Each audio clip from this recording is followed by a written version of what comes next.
एक बार की बात है, एक आश्रम में एक गुरुजी के साथ एक शिष्य रहता था जो कि बहुत आलसी था। हमेशा खाता और सोता रहता था और बड़े बड़े सपने देखते रहता था कि मेरे पास ये होगा, मैं यहाँ जाऊँगा, मैं वहाँ जाऊँगा, महंगी महंगी गाड़ियों में घूमूँगा, महंगे होटलों में खाना खाऊँगा और भी बहुत कुछ। पर वो बहुत आलसी था, कुछ काम नहीं करना चाहता था। वो आज का काम कल और कल का काम परसों बस टालते ही रहता था। उसका गुरुजी इस बात से बहुत परेशान था। उसे समझ नहीं आ रहा था कि वह अपने शिष्य को समझाए तो समझाए कैसे। एक दिन उसके दिमाग में एक तरकीब सूझी और उन्होंने अपने शिष्य को अपने पास बुलाया। उनका शिष्य उनके पास आया और बोला कि गुरुजी, आपने मुझे बुलाया है? गुरुजी ने कहा, हाँ, मैंने तुम्हें बुलाया है। मैंने पूरे आश्रम का निरीक्षण किया और उनमें से सिर्फ तुम ही सबसे होशियार और मेहनती लगे मुझे।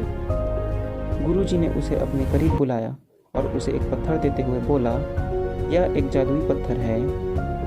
तुम इसे जिस लोहे में स्पर्श करोगी वह लोहा सोना बन जाएगा। मैं 2 दिन के लिए आश्रम से बाहर जा रहा हूँ, तब तक तुम इस पत्थर का इस्तेमाल कर सकते हो। पर याद रहे, तुम्हारे पास सिर्फ 2 दिन का वक्त है। मैं कल सूर्यास्त तक वापस आ जाऊँगा और तुम्हें ये पत्थर मुझे देना होगा। इतना कहकर गुरुजी चले गए, लेकिन वो शिष्य बहुत आलसी था और आज के काम को कल पर टालता था। तो उसने सोचा कि अभी तो दिन बाकी हैं, मैं कल कर लूँगा, आज आराम कर लूँ। जैसे ही ये पत्थर उस शिष्य को मिला, वो शिष्य सोचने लगा कि इस पत्थर से मैं ये करूँगा, मैं वो करूँगा, मैं यहाँ जाऊँगा, मैं वहाँ जाऊँगा, बहुत सारा लोहा सोने में बदल दूँगा और उसे बेचकर सबसे बड़ा आदमी बन जाऊँगा। मुझे दुनिया की हर चीज़ चाहिए, जो चाहे कितनी भी महंगी हो, वो खरीद लूँगा। और ऐसे ही सपने देखते हुए उस लड़के ने एक पूरा दिन निकाल दिया।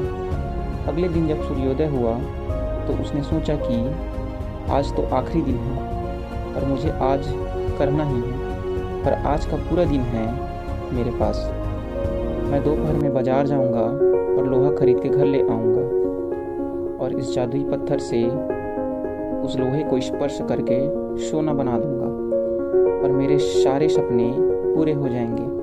दोपहर हुआ, फिर उसने सोचा कि मैं खाना खा लेता हूँ, फिर मैं बाज़ार जाऊँगा, क्योंकि मुझे बाज़ार जाने और लोहा खरीद कर घर लाने में काफ़ी वक्त लग जाएगा। इस बीच मुझे भूख लगने लगे तो मामला बिगड़ सकता है। कुल मिलाकर उसने खुद को तसल्ली दे दी और खाना खाने लगा। खाना खाने के कुछ देर बाद उसे जोर की नींद सताने लगी।